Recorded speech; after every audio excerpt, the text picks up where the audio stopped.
Hi എൻ്റെ YouTube ചാനലിലേക്ക് സ്വാഗതം. സോ ലാൻറ്റേൺസ് എപ്പിസോഡ് 2 വന്നിരിക്കുകയാണ്. ഓരോ ആഴ്ചയും പുതിയ എപ്പിസോഡ് വരും. ആൻഡ് എന്താണ്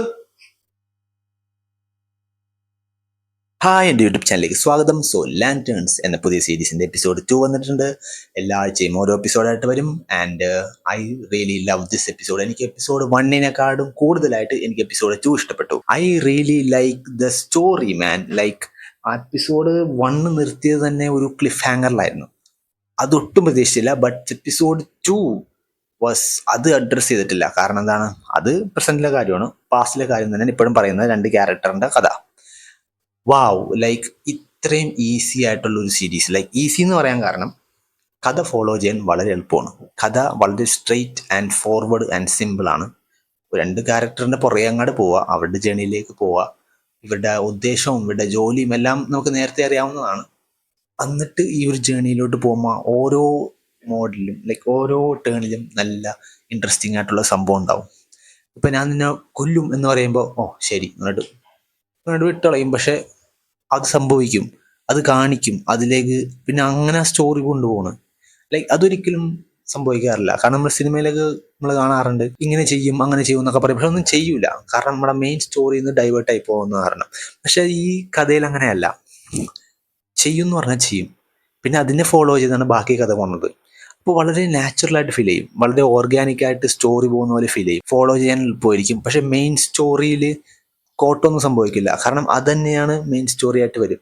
നമ്മുടെ മെയിൻ സെൻട്രൽ സ്റ്റോറിയിലേക്ക് നേരിട്ട് ഇങ്ങനെ ഡൈവർജന്റ് പോയാലും നേരിട്ട് ഇതിലോട്ട് തന്നെ വരും. കാരണം ഈ ഒരു ക്യാരക്ടേഴ്സും ഈ ഒരു പ്രശ്നത്തിൽ അത് പരിഹരിക്കാൻ വേണ്ടി ചെയ്യുന്ന കാര്യങ്ങൾക്ക് അതിൻ്റെ ഇടയിൽ തന്നെ വീഴുമ്പോൾ ഞാൻ പറയാൻ ഉദ്ദേശിക്കുന്നത് വെച്ചാൽ അവർ എങ്ങനെയൊക്കെയോ അതിലേക്ക് വന്നു ചേരും.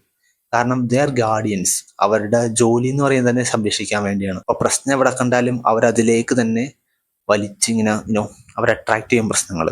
അവർ ഇല്ലാത്ത പ്രശ്നങ്ങളും എവിടത്തുള്ള വല്ല കോടാലി എങ്ങനെയൊക്കെ ഉണ്ടെങ്കിലും അതെല്ലാം ഇവിടെ തലയിൽ വരും.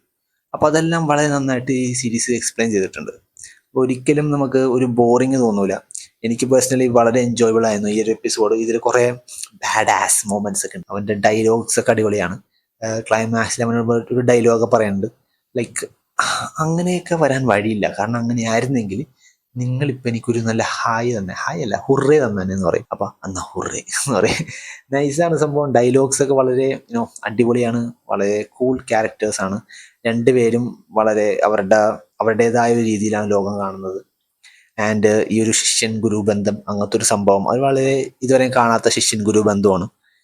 കാരണം ശിഷ്യന് പഠിക്കണമെന്ന് ആഗ്രഹമുണ്ട്, പക്ഷേ ഗുരുവിന് ഇഷ്ടമല്ല. ഗുരുവിനാണെങ്കിൽ പഠിപ്പിക്കണമെന്ന് ആഗ്രഹമില്ല, പക്ഷെ പഠിപ്പിക്കേണ്ടി വരെയാണ്. ബട്ട് ഇതിലും ഏറ്റവും ഇൻട്രസ്റ്റിംഗ് ആയിട്ടുള്ള കാര്യം ക്ലൈമാക്സിലാണ് സംഭവിച്ചത്. നമ്മുടെ സിനിസ്ട്രോ നിങ്ങൾ ഗ്രീൻ ലാൻഡേൺ സിനിമ കണ്ടിട്ടുണ്ടെങ്കിൽ ഇവരൊക്കെ ആരാണ് നമുക്ക് ഏകദേശം മനസ്സിലാവും. കോമിക് ബുക്സ് വായിച്ചവരാണെങ്കിൽ എല്ലാം അറിയാം.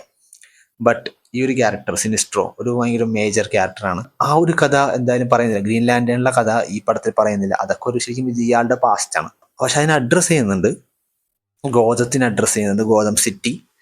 പിന്നെ പക്ഷേ ആൾക്കാർക്ക് വളരെ ഗ്രൗണ്ടഡ് ആണ്. ഇതൊരു ഗ്രൗണ്ടഡ് സീരീസാണ്, ഗ്രൗണ്ടഡ് ക്യാരക്ടേഴ്സാണ്. സോ വളരെ നന്നായിട്ട് റിലേറ്റ് ചെയ്യാനൊക്കെ പറ്റും കുറേ കാര്യങ്ങളിലൊക്കെ. ബട്ട് ഇടയ്ക്ക് കുറച്ച് സൂപ്പർ ഹീറോ കാര്യങ്ങൾ പറയുന്ന കാരണം പെട്ടെന്ന് നമുക്ക് അങ്ങ് ആ ഒരു എക്സ് ഫാക്ടറിലേക്ക് പോകുന്നെങ്കിലും ഇറ്റ്സ് വെരി ഗ്രൗണ്ടഡ്. ഭയങ്കര ഗ്രൗണ്ടഡ് ആയിട്ടുള്ള സ്റ്റോറിയാണ്, ഒരു നല്ല സ്റ്റോറിയാണ്. ആ ഒരു സൂപ്പർ ഹീറോ ഫാക്ടർ ശരിക്കും ഈ സിനിമയല്ല ഈ സീരീസിനെ കുറേ അവാർഡുകളിൽ നിന്നുമൊക്കെ മാറ്റിയെടുത്താൻ ചാൻസ് ഉണ്ട്. ബട്ട് ഓവറോൾ ഈ സീരീസിൽ നല്ല സ്റ്റോറി ഉണ്ട്, നല്ല ആക്ടിങ് ഉണ്ട്, നല്ല സൂപ്പർ ഹീറോ പരിപാടി ഉണ്ട്. അത് ഇഷ്ടമുള്ളവർക്ക് അതും ഉണ്ട്. സോ ഓവറോൾ എനിക്ക് ഈ സംഭവം വളരെ നന്നായിട്ട് ഇഷ്ടപ്പെട്ടു. എപ്പിസോഡ് 1 കമ്പാരിറ്റീവ്ലി അടിപൊളിയായിരുന്നു. ഇവൻ തോ എനിക്ക് എപ്പിസോഡ് 1 നന്നായിട്ട് ഇഷ്ടപ്പെട്ടാണ്. ഇത് അതിനെക്കാട്ടും കൂടുതൽ ഇഷ്ടപ്പെട്ടു. എനിക്ക് കുറേ ചിരിക്കാനുള്ള മൊമെന്റ്സ് ഈ സീരീസിലുണ്ടായിരുന്നു. സംഭവം സൂപ്പർ ആയിട്ടുണ്ട് എന്ന് തോന്നുന്ന സാധനങ്ങളും ഇതിലുണ്ടായിരുന്നു.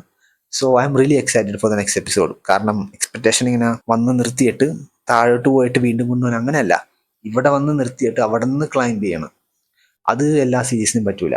അത് നല്ല നല്ല രീതിയിൽ കൺസ്ട്രക്ട് ചെയ്ത സീരീസിന് മാത്രമേ പറ്റുള്ളൂ. സോ നമ്മുടെ ജെയിംസ് ഗണ്ണിൻ്റെ ഈ DCU വർക്കിംഗ് ആണ്.